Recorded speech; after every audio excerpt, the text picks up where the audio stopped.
She was pregnant, hungry, and abandoned by the very woman she called mother. One painful night turned her world upside down, and the man she loved was dragged to prison for a crime he never committed.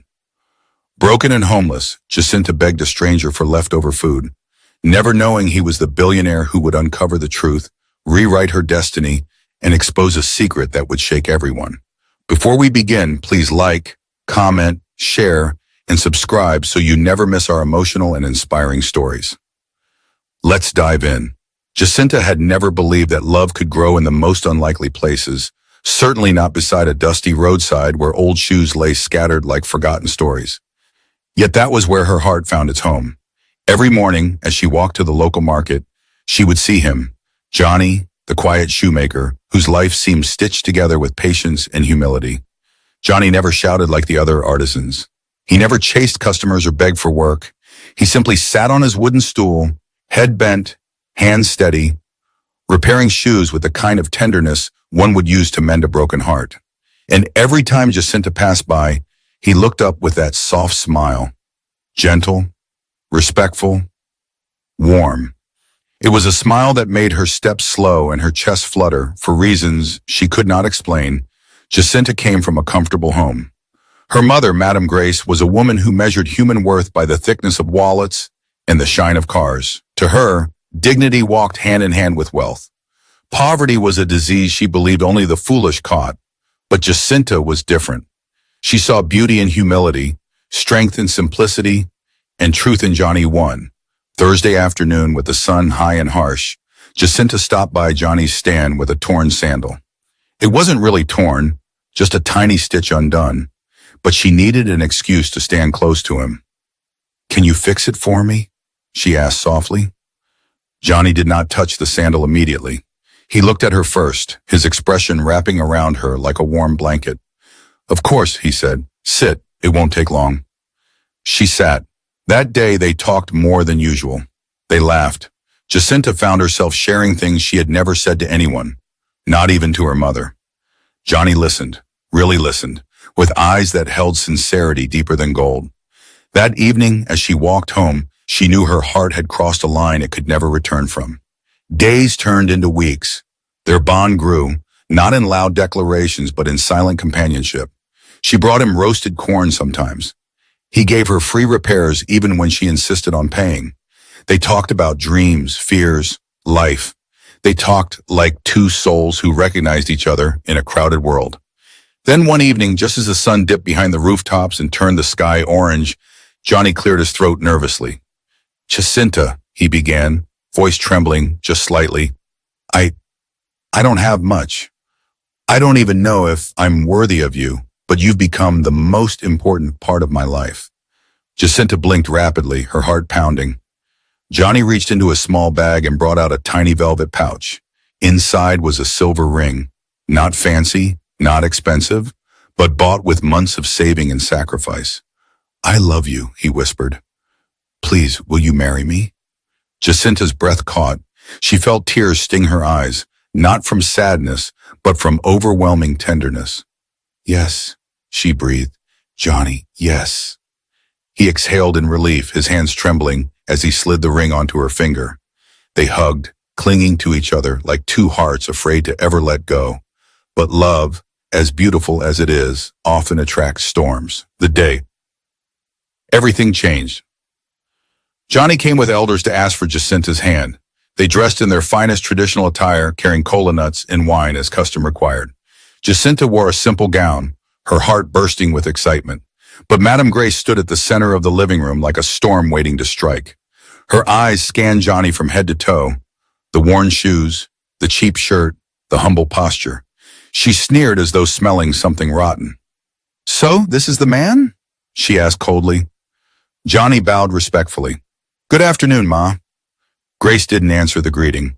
Instead, she folded her arms and laughed, harshly, mockingly. "Is this a joke? My daughter, my only child, marry a shoemaker?" Jacinta's face burned with embarrassment. "Mom, please." "Shut up," Grace snapped. "I warned you about associating with poor people. See the nonsense you've brought into my house." Johnny kept his head down, absorbing every insult without reacting. His elders remained calm, respectfully pleading their case. But Grace was a stone, cold, unmoving, unreasonable. "You will never marry my daughter," she declared. "Not while I am alive." "Mother, I love him," Jacinta cried. "Love?" Grace scoffed. "Love does not pay bills. Love does not buy houses. Love does not take care of a family. Poverty destroys marriage, Jacinta, and this poor boy wants to use you to climb out of his misery." Johnny felt the words land on him like blows, but he remained silent. "If you marry him," Grace continued sharply, "you are no longer my daughter." The room fell still. Jacinta's heart cracked. Her eyes filled with tears as she looked at the man she loved, and the mother she feared losing. Johnny stepped forward, voice calm but heavy. "Ma, I truly love your daughter. I will work hard." "I said, get out of my house!" Grace screamed. The elders rose quietly, touched Johnny's shoulder, and guided him toward the door. Jacinta ran after him, sobbing. "Johnny, I'm so sorry." He wiped her tears gently, even though his own heart was bleeding. "It's not your fault," he whispered. "Some mountains take time to move." As Johnny walked away that day, Jacinta felt her world shaking. Something inside her told her that the path she had chosen would not be an easy one, and her mother's wrath was only beginning. Jacinta barely slept after the disastrous introduction ceremony. Her mother's harsh words echoed in her head like a curse. "If you marry him, you are no longer my daughter." Those words lingered like smoke in a closed room, choking her soul. She loved her mother, she respected her, but she loved Johnny. Differently. Deeply. In a way she couldn't explain. The thought of losing either of them felt like losing oxygen. The days that followed were a nightmare. Madame Grace became an interrogator in her own home. Every morning she watched Jacinta with cold, suspicious eyes as if monitoring a prisoner. She banned her from going out except for essential errands. Her phone was seized on some days. She threatened to lock her indoors if she dared sneak out. It was torture, emotional and psychological. "Jacinta," Grace would say, pacing like a lioness guarding territory, "I will not watch you throw your life away over a roadside shoemaker. If your father were alive, he would collapse at the thought." "Mom, Johnny is hard-working." "Hard-working," Grace barked. "Hard-working people don't sit under umbrellas mending dead shoes all day. He wants your inheritance. He wants your future." "Mom, Johnny isn't like that." "Oh, please," Grace snapped with disgust. "Do you think poor people have genuine intentions? They grab any opportunity to escape poverty, even if it means using girls like you." Every word stabbed Jacinta like a dagger. At night, she cried silently. In the morning, she stole moments to peek out the window, hoping to see Johnny walking by, even though she knew he wouldn't. He respected boundaries too much to cause trouble for her. She missed him. Terribly. One Sunday afternoon, while Grace was at a business meeting, Jacinta escaped through the back gate and rushed to Johnny's workshop. When she saw him, her heart broke. His eyes had lost their sparkle, and his hands shook slightly as he stitched a shoe. "Johnny," she whispered. He looked up slowly, and when he saw her, something inside him lit again. "Jacinta, you shouldn't be here." She didn't care. She ran into his arms, desperate for comfort. They held each other tightly, clinging as though the world was crumbling. "I'm losing her," Jacinta sobbed into his shoulder. "She's making me feel like I'm losing you too." Johnny held her face, wiping her tears with his thumb. "You won't lose me," he said softly. "Love is not a crime. But if she refuses forever, if she disowns me, if she cuts me out of her life completely..." Johnny swallowed hard. He had always been the strong one, but even he felt the weight of her words pressing against his chest. "I don't want to be the reason you lose your family," he whispered. "You're not," she insisted. "She wants to control my life. She wants to force me to marry a man I don't love." Johnny breathed deeply, the pain clear on his face. "I don't want to fight your mother. I don't want to steal you away. I just want us to be happy." Jacinta's breath trembled. "Then marry me." "I already asked," Johnny said with a sad smile. "And she already said no." Jacinta's desperate plan. She stepped back, her eyes full of a fire Johnny had never seen before. "What if she didn't have a choice?" Johnny frowned. "What do you mean?" What if, what if I get pregnant? Her voice was barely a whisper. Johnny froze. What? If I'm pregnant with your child, she has no option but to accept us. She would never allow her grandchild to be born outside marriage. Jacinta, Johnny's voice shook. No, no, no, that is not the solution. It is, she insisted. It's the only way, Johnny. She will never accept you otherwise. Johnny stood, pacing slowly, running his hand over his head. This is a child we are talking about. Not a peace offering. Not a weapon. Not a bargaining tool. I know, Jacinta murmured, tears in her eyes, but I'm losing you. She'll marry me off to one of those men she keeps bringing home. Johnny stopped pacing and faced her. I don't want you to get pregnant out of fear, he said firmly. A child should begin with love, not desperation. It is love, she cried. I love you. I want a future with you. I want to build a home with you. Please, Johnny, I'm scared. I'm tired. I'm suffocating. Her voice cracked in a way that shattered him. He pulled her close again, pressing his forehead against hers. You're asking me to choose between doing what is right and losing you, he whispered. I'm asking you to fight for us, she replied. Johnny's heart pounded. He had always believed in patience, in destiny, in doing things the right way. But as he held Jacinta that night, feeling her trembling hands, hearing the fear in her voice, something inside him broke. He couldn't bear the thought of losing her. And so, against his principles, against his conscience, against everything he stood for, Johnny gave in. Weeks passed. Jacinta waited anxiously, counting days, battling fear and hope. Finally, one morning while washing her face, she saw the undeniable signs. Her hands shook as she held the pregnancy test. Positive. Her heart raced. She pressed the test to her chest and cried, half from joy, half from dread. Johnny was shocked when she told him, happy, but also worried about what would come next. He held her as she cried in his arms. But the real storm arrived when she told her mother. That evening, Madame Grace was at the dining table eating fruit when Jacinta stood before her, hand on her stomach. Mummy, I'm pregnant. Grace laughed lightly, not understanding. Pregnant? With which suitor? Ase? Brian? Or Johnny? The fruit fell from Grace's hand. Silence. Then a dark, slow fury rose in her eyes. What did you just say? I'm carrying Johnny's child. Grace stood abruptly. The slap came so fast, Jacinta barely saw the hand. You fool, Grace screamed. You disgrace. How dare you? How dare you allow that useless shoemaker to touch you? Mummy, I love him. I don't care, Grace shrieked. He trapped you. He has ruined you, and I will ruin him back. Before Jacinta could speak, Madame Grace stormed out, grabbing her phone, dialing contacts, making threats, plotting revenge. And within hours, the trap snapped shut.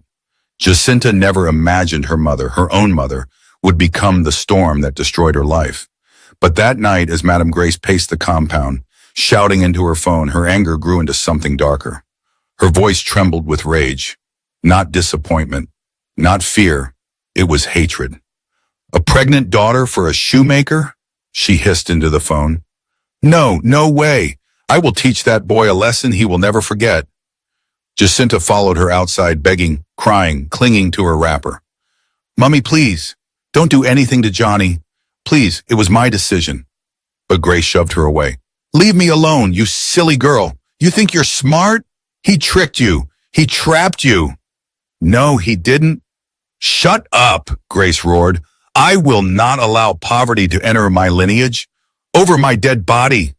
She stormed into her car, slammed the door, and sped off into the night, leaving Jacinta trembling at the gate, praying, pleading with the universe.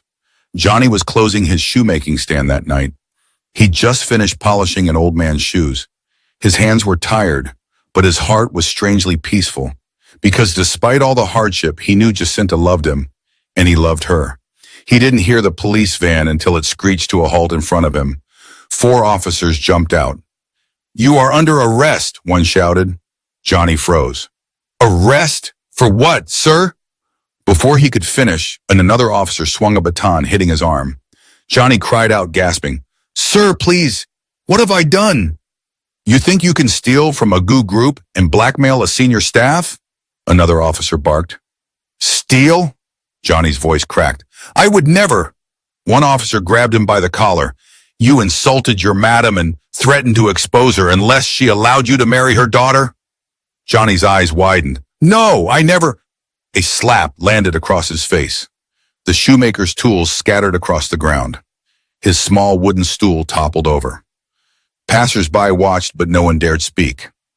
It was night, and in Nigeria, no one challenges police at night. Jacinta arrived at that exact moment, just in time to see Johnny being pushed into the police van. Johnny, she screamed, running toward him. He turned sharply. Their eyes met, his filled with fear and confusion, hers with terror. Jacinta, tell them I didn't. But before he finished speaking, the officers dragged him away and slammed the door shut. Jacinta banged on the van, sobbing, Please, he's innocent. He didn't do anything. Leave him. The van drove off, its sirens echoing into the night, leaving Jacinta collapsing on the ground, pounding her fists against the tar road. Johnny had been taken, and she knew exactly who was responsible. When Jacinta returned home at dawn, exhausted and swollen from crying, she found her mother sitting calmly in the living room sipping tea, as if nothing had happened. Mummy, Jacinta whispered, her voice hoarse. Why?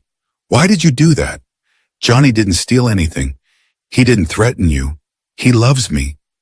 Grace didn't look up. That's your business. Mine was to protect my family name. You framed him, Jacinta screamed through her tears.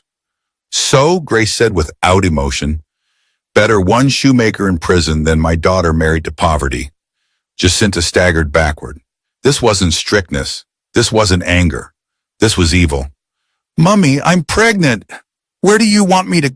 Grace stood slowly. You are no longer my daughter. Jacinta froze. Mummy? What? Grace walked to the bedroom, dragged out a big Ghana Musco bag, threw Jacinta's clothes inside, and returned with it. She flung it at Jacinta's feet. Take your things and get out. The room spun.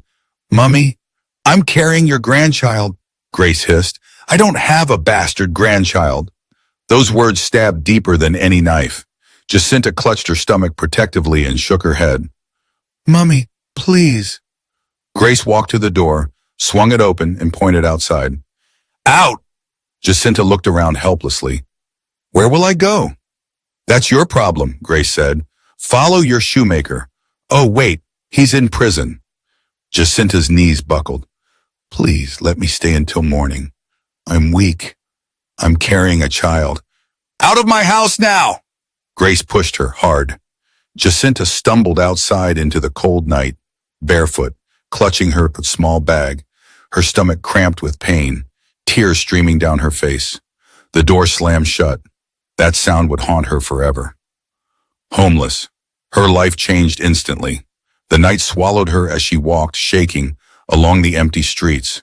She tried calling friends, but no one answered.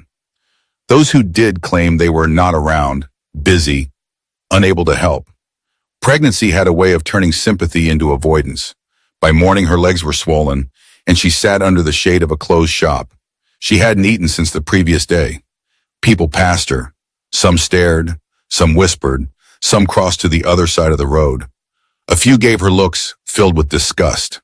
In Nigeria, a pregnant homeless girl wasn't seen as a victim. She was judged as wayward, irresponsible, promiscuous. Jacinta felt her world shrinking. Her stomach growled painfully. She begged for food. She begged for water. No one cared. By the third day, she could barely walk. Her lips were cracked. Her feet were swollen. Her clothes were dirty. Her once glowing face was now pale and drained.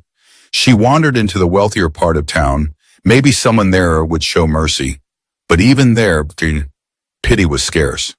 One scorching afternoon, Jacinta found herself in front of a luxurious outdoor restaurant. Wealthy men and women ate expensive meals under large umbrellas. The smell of food hit her like a punch to the stomach. She held her stomach, dizzy. She tried not to beg. She tried to be strong, but strength has limits. Her eyes fell on a man sitting alone at a reserved table. He wore a simple shirt, but there was an aura around him. Power, money, authority. He was no ordinary man. This was Chief Agu, one of the richest men in the state. She tried to walk away, but her legs buckled, and she stumbled forward, almost falling. Before she knew what she was doing, she stepped toward his table and knelt. "Sir, please," she whispered, voice cracking. "I'm pregnant and hungry. Can I have your leftover?" The entire restaurant gasped. Customers stared. A waiter froze. A couple whispered, "How shameless." But Agu looked at Jacinta, really looked at her. Her trembling hands, her swollen feet, her sunburnt skin, her broken spirit. Something in his chest tightened. Instead of shooing her away, he signaled the waiter. "Bring her a fresh plate of food and water immediately." Gasps spread again. Jacinta lifted her eyes in shock, tears spilling. Agu leaned forward. "My daughter," he said quietly. "Who did this to you?" And for the first time since her suffering began, Jacinta felt seen. She felt heard. She felt hope. For a moment, Jacinta forgot how to breathe. Chief Agu's voice was calm, too calm for a man who had just been publicly begged by a dirty, pregnant stranger collapsing at his feet. People stared with their forks suspended midair. Some whispered, others looked annoyed, as if her suffering were an inconvenience to their appetites. But Agu ignored them all. He kept his eyes on the young woman kneeling before him, the girl whose clothes were dusty, whose hair was scattered, whose swollen feet revealed nights of walking and days of hunger. She didn't look like someone who belonged on the streets. She looked like someone who had been pushed there. "Sit," Agu said gently, pulling out the chair opposite him. Jacinta hesitated. No one had spoken to her with kindness in weeks. "If I sit," she whispered, "they will chase me away." Agu almost smiled at the innocence in her voice. "No one," he said firmly, "will touch you while I am here." She sat, slowly, weakly, as if any wrong movement would break her bones. A waiter rushed back with a large plate of jollof rice, chicken, and cold bottled water. Jacinta stared at it with disbelief. Her hands trembled as she picked up the bottle. Agu noticed her struggle and opened it for her. "Drink slowly," he warned. She nodded, but thirst made her gulp too fast. Water spilled down her chin. She coughed, embarrassed, wiping her mouth. "I'm sorry, sir. I'm just hungry," he finished gently. "Eat." She didn't need to be told twice. For a full minute, her world reduced to food, real food, warm food. Her belly trembled with gratitude. Tears slipped down her cheeks as she ate. She tried to hide them, but Agu saw everything. He waited until she took her first deep breath in weeks. Then he asked again, voice low, "Who did this to you?" Jacinta froze.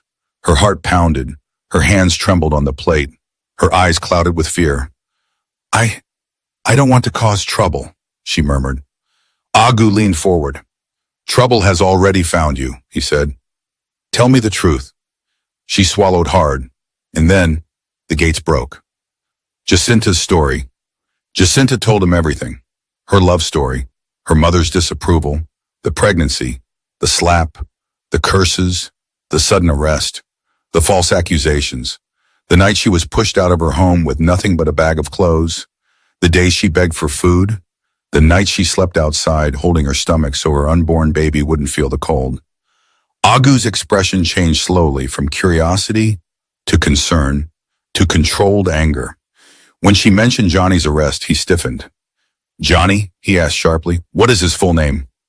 "Johnny," she swallowed. "Johnny Okizi." Agu's eyes narrowed. "And your mother?" "Her name is Grace, Madam Grace Udo. She works at Agu Group of Companies. She's a senior supervisor." Agu leaned back slowly. The sun was bright, the restaurant hum continued, but for a moment the world paused around him. Of all the places Jacinta would have wandered, of all the tables she could have begged from, of all the men she could have knelt before, she knelt before the one man connected to both Johnny and her mother. Agu's voice deepened.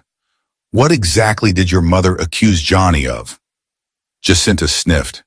"She said he stole company documents and threatened her." "But Johnny isn't like that. He doesn't even know anyone in her office. He's gentle, quiet, too honest to steal a pin. Agu clenched his jaw. He knew Johnny, he knew him very well. But Jacinta didn't know that, not yet. Where's Johnny now? Agu asked. He's in prison, sir, she sobbed. They beat him when they arrested him. He never fought back. They said he tried to blackmail my mother, but he didn't. I swear he didn't. Agu's fingers tightened around his fork. Madame Grace, her arrogance, her sharp tongue, her thirst for power. He had been hearing complaints about her recently, junior staff claiming she bullied them, manipulated files, and abused her office. But he had been too busy preparing for a major shareholders meeting to pay attention. Now he wished he hadn't ignored the signs. How cruel could a mother be? Agu exhaled slowly. Jacinta, he said, finish your food. After that, follow me. She stopped eating, fear flooding her eyes. To where? To somewhere safe. Somewhere you can rest. But sir, you don't know me. I don't want to be a burden. You're pregnant and homeless, Agu replied. That makes you my responsibility today. Jacinta pressed a hand to her stomach, trembling. Thank you, sir, she whispered. But the real surprise was still ahead. A home after darkness, the drive to Agu's mansion was long and quiet. Jacinta stared out the window, overwhelmed. She had never seen such luxury. Smooth roads, tall palm trees, endless rows of mansions.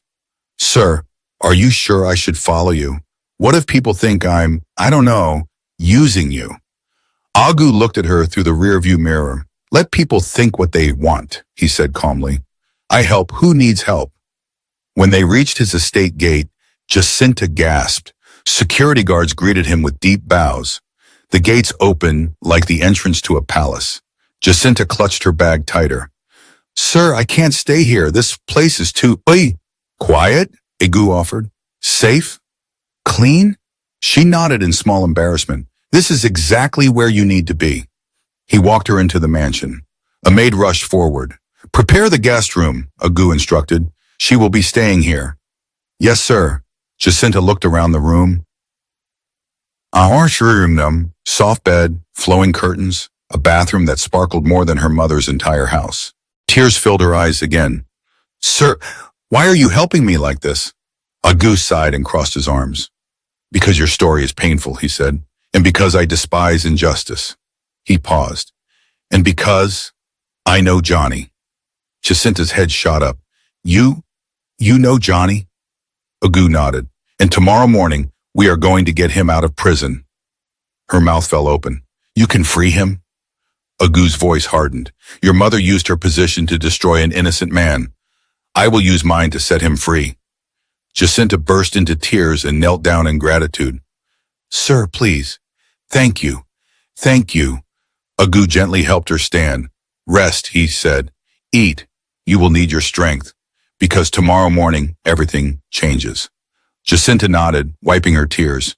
She didn't know how big that change would be. She didn't know Agu was not just powerful.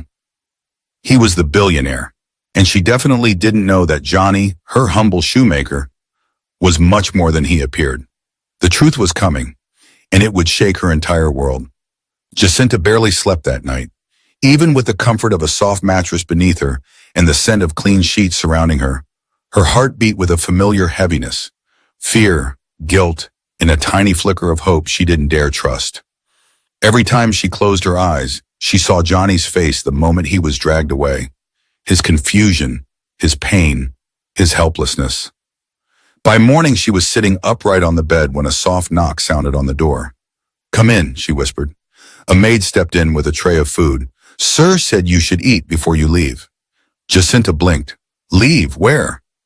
To the court, madam, to see about your fiancé. Her heart tightened. Fiancé.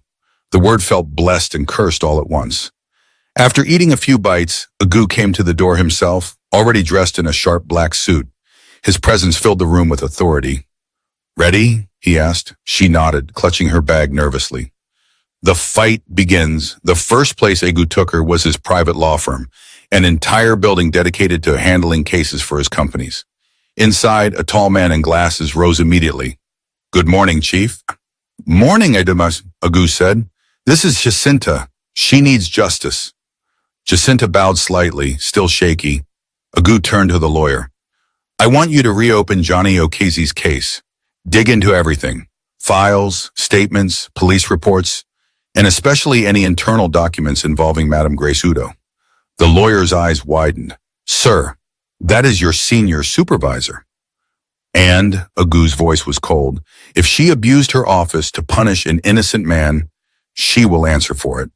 The lawyer nodded firmly. Understood. Within minutes, files were being pulled, documents were printed, and calls were made to the police station. Jacinta watched all of it with trembling hands. She felt useless, standing, crying silently, praying under her breath.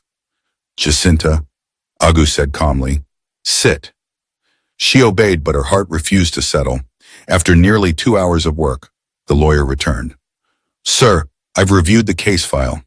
And? Agu's eyes sharpened. It's full of inconsistencies. He dropped a stack of papers on the table. The signature on the theft report isn't Johnny's. The documents he supposedly stole don't even belong to Madame Grace's department. And the police report was rushed and incomplete. This case is fabricated. Jacinta let out a sob. I knew it. I knew Johnny would never steal. Agu nodded. We have enough to get him released on bail by afternoon. Thank you, sir, Jacinta whispered. But the lawyer raised a finger. There is more. Agu frowned slightly. Continue. It appears Madame Grace influenced the officers directly. She used her company authority to create the impression Johnny was a threat. That's why they came so aggressively. Jacinta felt sick. She pressed her palm over her stomach, trying to calm her racing heart. Agu inhaled deeply, slow and controlled. So she abused my company to destroy a man's life. He stood abruptly. Let's get Johnny out, at the prison. The prison was crowded, hot, and humid. As they walked through the corridors, Jacinta's eyes searched every face, every shadow. When she finally saw Johnny, her heart broke. He sat on a bench, bruised, lips cracked, looking thinner than she remembered. His head was bowed until the guard called his name. Johnny O'Casey, court order. He looked up, and his eyes landed on her. Jacinta, he whispered. She burst into tears. She wanted to run into his arms, but she held herself still because of the guards. Johnny stood slowly, wincing from the pain of the beatings he had endured. Agu stepped forward. I'm Chief Agu, he said. I'm getting you out. Johnny stared at him, confused. Agu, as in Agu Group? Yes, Agu replied, and you were wrongfully imprisoned. Johnny looked at Jacinta, who was shaking with guilt. I'm so sorry, she cried. Johnny, I'm so sorry. He raised a weak hand, silencing her gently. There was no anger in his eyes, only exhaustion and love. Let's go, Agu said. And as they walked out of the prison, Jacinta felt the first breath of freedom she had tasted in weeks. The suspense before the storm. By afternoon, they stood outside the courthouse. Your charges will be dropped today, Agu assured. Johnny nodded quietly, but something about him felt different, calm, too calm, as if he knew far more than Jacinta understood. Agu looked from Johnny to Jacinta, then back at Johnny. Tomorrow, Agu said slowly, everything will be revealed. Johnny's eyes softened. Jacinta frowned. What will be revealed? Agu smiled faintly, but said nothing. Johnny looked at her lovingly, but with a secret burning behind his eyes. Jacinta, he whispered, tomorrow will change your life. She didn't know whether to be afraid or hopeful. But one thing was certain. The next morning, Jacinta woke up with a strange flutter in her chest, fear and hope wrestling inside her. She dressed slowly, touching her growing stomach, whispering a silent prayer for strength. Today was the day Johnny's court hearing would take place. Today she would face her mother again. Agu met her at the door. Are you ready? He asked. No, she whispered honestly, but I have no choice. Johnny was already waiting outside by Agu's car, cleaned up, hair trimmed, dressed in clothes that were simple, but strangely elegant. The bruises on his face had begun to fade, but something else was different. Something Jacinta couldn't understand. He wasn't nervous. He wasn't fearful. He had a quiet confidence, like a man standing in his destiny. When their eyes met, Jacinta burst into tears. She rushed into his arms, holding him tightly. I'm sorry, she cried. I'm so sorry for everything. Johnny rested one hand on her back. Don't cry, he whispered. It's almost over. She didn't know what he meant, but Agu did, and the knowing look he shared with Johnny only deepened her confusion. The courtroom was packed. People filled every bench, whispering, waiting for the scandal involving Madame Grace to unfold. Grace herself arrived wearing a sharp corporate suit, pretending confidence she didn't feel. Her eyes widened when she saw Jacinta. You brought her here, she hissed. Jacinta stepped back in fear, but Agu moved forward. I did, he said firmly. Grace paled. Chief Agu, you came personally? I always come personally when my staff misuse my company for wickedness, he replied, voice cold enough to freeze stone. Whispers spread like wildfire. Madame Grace swallowed hard. Then the judge entered, and the hearing began. Grace's lies unravel. The prosecutor read the accusations. Theft of company documents, attempted blackmail, workplace harassment. Johnny stood quietly while the courtroom buzzed with tension. Then Agu's lawyer rose. Your Honor, we have evidence showing these charges were fabricated. Gasps spread. The lawyer laid out everything. The signatures on the reports were forged. The documents Johnny supposedly stole didn't belong to Grace's department. Witness statements were coerced. Police were pressured to arrest Johnny without investigation. Grace used the company name, Agu Group, to intimidate officers. Finally, the lawyer turned to the judge. Your Honor, this is not a case of theft. This is a case of personal hatred, abuse of office, and malicious intent. Grace stood suddenly. This is nonsense. I am a loyal senior staff. Agu rose. Sit down, Grace. His voice silenced the entire courtroom. She slowly sat, trembling visibly. The twist, the judge looked at Agu. Chief Agu, would you like to address the court? Agu stepped forward. Your Honor, I have personally reviewed the case. Johnny Okezie did not commit any crime. He was framed. And I know this because... Agu paused, then looked directly at Johnny. Because Johnny is not just a casual worker in my company. The room erupted in whispers. Grace blinked rapidly. What are you saying? Agu continued. Johnny is my junior business partner, a silent shareholder, a man of integrity. A loud gasp swept across the courtroom. Jacinta covered her mouth. Tears rolled down her face. Johnny, a partner, a millionaire. Grace shook her head violently. That's impossible. He's just a shoemaker. Johnny finally stepped forward, calm and steady. I chose to work as a shoemaker, he said softly. I wanted to experience life outside wealth. I wanted to understand real people. And I wanted to find someone who would love me without knowing what I had. Jacinta's knees almost gave out. He had been testing life, testing people, testing loyalty, and she had passed. Johnny turned toward her, eyes filled with emotion. You loved me when I had nothing, he said. Or when you thought I had nothing. That is the kind of love I prayed for. Jacinta couldn't speak. She sobbed uncontrollably, overwhelmed by everything. Madame Grace, on the other hand, screamed, You lied to us! You tricked my daughter! Johnny turned to her calmly. Did I lie or did you judge? I never claimed to be rich. But I never claimed to be poor either. You assumed. Grace froze. His words sliced her pride open. Judgment, the judge banged the gavel. Order! After reviewing the forged documents, illegal arrest procedures, and Johnny's clean record, the judge declared, all charges against Mr. Johnny Okezie are dismissed. He is innocent. Applause erupted. Grace trembled as the judge continued. In Madame Grace Udo, for abuse of power and filing false accusations, your case is being forwarded to the company board and appropriate authorities. Grace collapsed into her chair, shaking uncontrollably. Agu turned to her, eyes stern. You are fired. Immediately. She gasped. Chief, please. My job, my reputation, my life. You destroyed a man's freedom, he said. You face yours. Security escorted her out as she cried hysterically. Jacinta couldn't bear to look. This was still her mother, but Johnny held her hand gently. Forgive her, he whispered.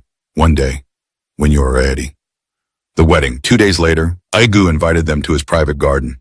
Flowers lined the walkway. Soft music played. Only a few people were present, the lawyer, a pastor, and 2 witnesses.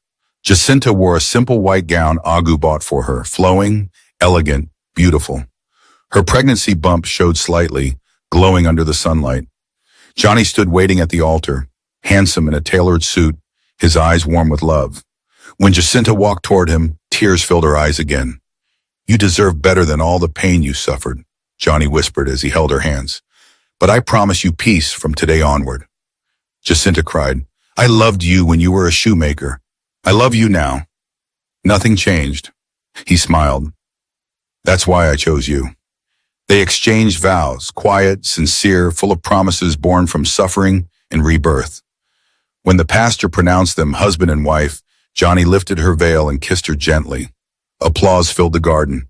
Agu clapped too, smiling proudly. Jacinta's tears were no longer from heartbreak. They were from victory. Love had survived betrayal. Truth had defeated lies. And the girl who begged for leftovers had become the wife of a billionaire she never knew she already had. Moral of the story. True love isn't defined by wealth, status, or appearances. Pride can destroy families, while kindness can rebuild destinies. Never judge people by what they seem to be, and never abuse power to oppress the innocent. Life changes the moment we choose compassion over arrogance, and truth always triumphs over lies. I hope you enjoyed this emotional journey. Jacinta's story reminds us that destiny can change in a single moment, and true love survives even the darkest storms. Do you think Madame Grace deserves forgiveness? Should there be a part 2 to this story? If yes, kindly comment, like, share, and subscribe so you won't miss our next powerful story. Thank you for watching, and see you in the next episode.